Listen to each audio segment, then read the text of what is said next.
नांदेडमधली प्रेम कहाणी आचल आणि सक्षमशी. खरंच आचलनं प्रेम केलं असतं सक्षमशी तर सक्षम मेला असताना ती मेली असती.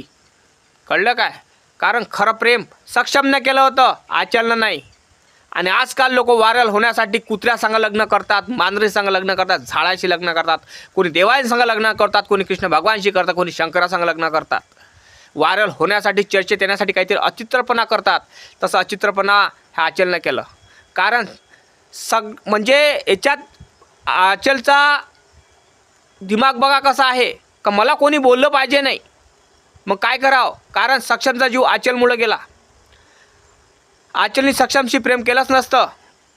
बापाला म्हटलं असतं बाबा मी याच्याशी लग्न करत नाही, काही नाही, तुम्ही माझं लग्न करून द्या दुसऱ्याशी, मी राहो का मोरो तिकडे कोणाच्या संग राहो, पण मी कारण आपला बाप म्हणून राहिला ना का तू सक्षम संग फिरू नकोस, तो आपल्या जातीचा नाही, धर्माचा नाही, हे नाही ते नाही, तर मग तुझ्या बापाच्या मनानं ऐकायला लागत होतं तर बिचारा सक्षम मेला नसता, त्याचं घर उद्ध्वस्त झालं नसतं.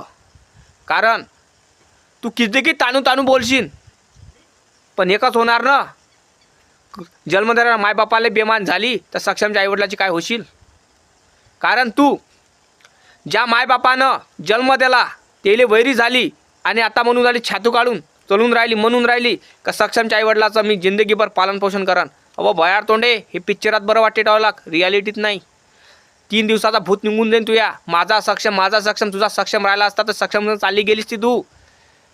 कळलं काय? तुझ्या सक्षमला जीवानं मारलं तेव्हा तू झोपली होतीस काय?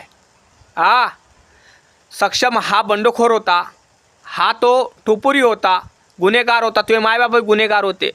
आणि तुलाही माहीत आहे आणि मलाही माहीत आहे, सगळ्या जनतेलाही माहीत आहे की मुलींना टोपुरी मुलं आवडत असतात, गुन्हेगारी मुलं आवडत असतात, सुज्ञ मुलं नाही, संसारिक मुलं नाही. कळलं काय?